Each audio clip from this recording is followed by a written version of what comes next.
people look at this receiver group, I think some people, and say, you have three pretty good receivers, you and Golden and Darius, but no true number one receiver. No, in terms of that. What do you think of that? And how much do you guys want to prove that there is a guy or two who could be dominant in this group? I think we're all capable of making plays, and I think that's the only thing that's important when it all boils down is can you trust a guy to make a play? And I think that we have three guys that are able to do that. And then another guy that you forgot to mention is Evan Ingram. He's basically a wide receiver playing a tight end position. So I think we have a lot of guys that can make plays. I don't think we're focused on putting a number on any of us. Canavan? Hey, Shep, how you doing? Doing well. Two-part question. I mean, is today just a natural extension of what you've done, or does putting on pads mean anything different? Definitely bring some more juice to the practice. Guys haven't been in pads since the last game of last season. So something we were very excited about, and I know the coaches were fired up about it. It's always like going to the first day of class. So guys are amped up in the locker room about it. And the other part is, with a 90-minute practice, what do you notice that's different?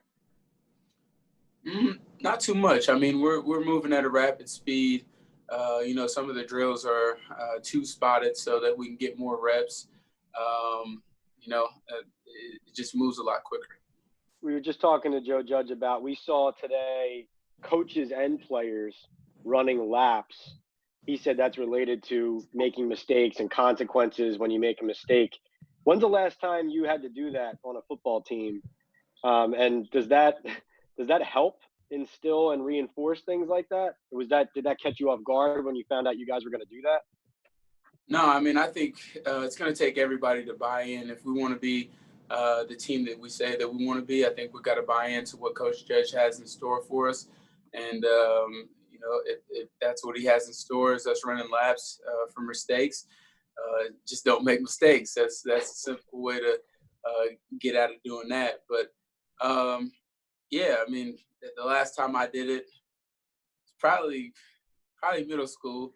But, I'm embracing the change, and I'm all for it.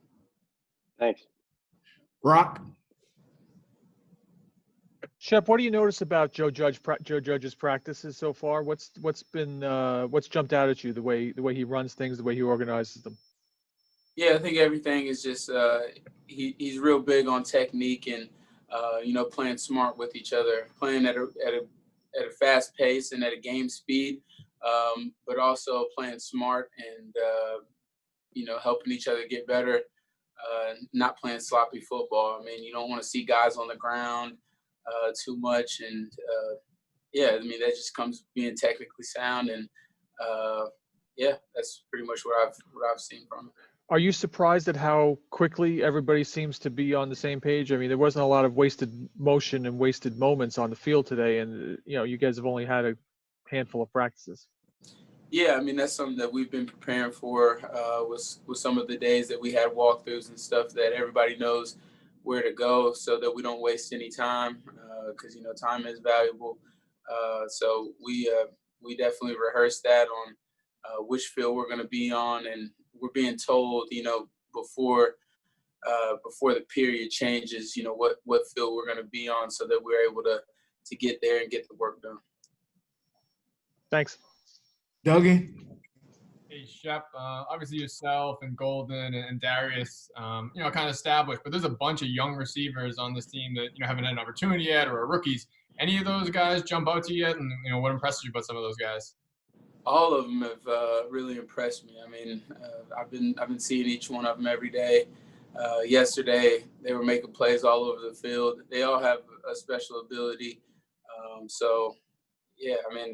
All of those guys have been looking really good to me. And the way that they've been picking up the offense, they've had a little bit of extra time from the vets to be with the coaches, so over the Zoom calls and stuff. They have the offense down pat. They're out there making plays. Thanks. Ralph? Shep, the intensity of practice, the attention to detail that you've talked about, do you feel that that is stuff that was needed for this team based on the lack of success you guys have had the last couple of years? Yeah, I mean, I don't think anybody's even focused on last year. I think everybody's just in the mode of just embracing this change and really going all in on it.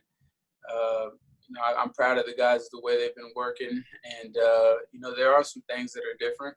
But like I said, we're all embracing it, and we know that we have to change in order to get on the right pace and get this team on the right speed. Dunleavy? Jack, can you hear me?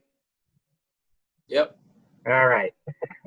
Corey Coleman, tell me, I think it was the first practice last training camp where he tore his ACL. Been a long year for him. Tell me what you saw from him being around the locker room last year and from, I think he was part of your workouts in the off season, physically and motivationally. Where is he at? Yeah, I mean, it was a tough road for him, and I mean, I've been with him the whole time, and you can hardly even tell that he's torn, that he had that injury last year. So, he's been working his butt off, and he's going to continue to do that. I'm really happy to see him back out there on the grass. Did he ask you, how did he become part of the off-season stuff you guys were doing, whether it was here or in Carolina?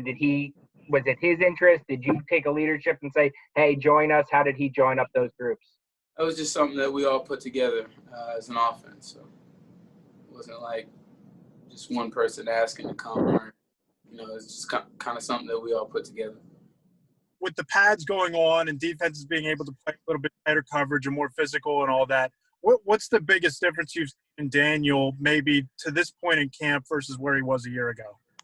I mean, you're going to make strides your second season. That just comes with the game. I mean, he's got the speed down and everything. He's going to continue to progress in the right direction, and he's been doing a good job. He's been working his tail off, and that's all you can ask for. Art? Hey, Shep. Just curious, I know you had one workout. I saw you guys before camp started when Darnay and Jabril kind of joined you guys over at one of the high school fields. But just curious what you've seen from Darnay so far, and for a rookie, does he look like a rookie, or is he kind of fitting in the way you might not expect someone so young? Yeah, I mean, it's a process for all those guys. They're learning a new defense. They're coming over from college, trying to get the speed of the game down. So I've been pretty impressed with a lot of the young DBs, and I'm able to watch those guys because Darnay's been working mostly inside, and then you got some guys that are playing corner as well. But I'm able to watch them because I'm going with JB. So I've been impressed with all of them, to be honest. Thanks. We're going to take three more. Bruce? Shep, are you confident that football will make it this year?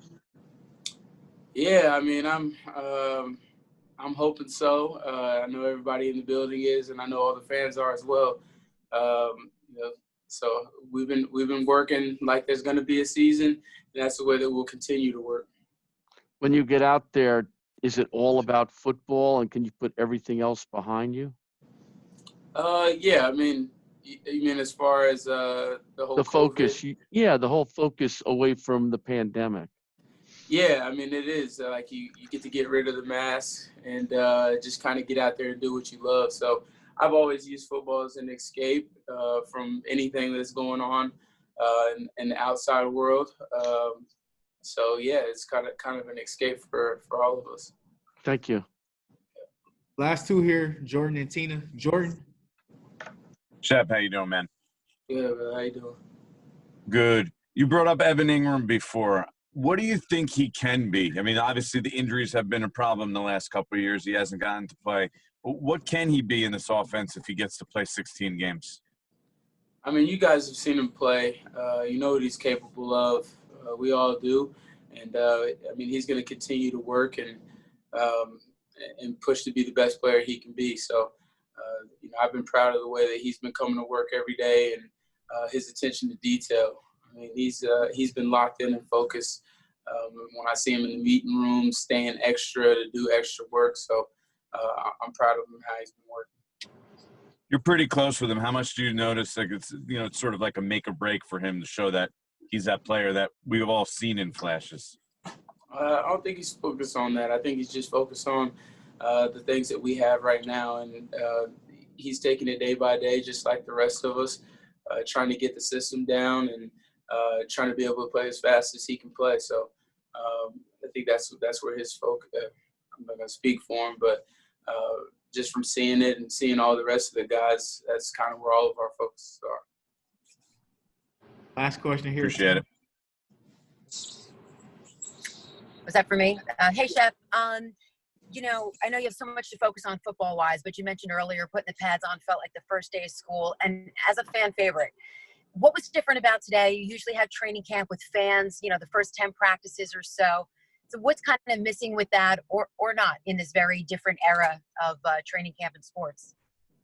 I don't think too much is missing from that aspect. I mean, you know, we go throughout the season with nobody there, so it's kind of like just having another a week practice. But yeah, I mean, it's a little different before practice, just having to wear masks to the field, busing over from MetLife. But you know, you have to deal with sudden change in football, and that's what all the guys understand. And proud of the guys and how everybody's been handling it.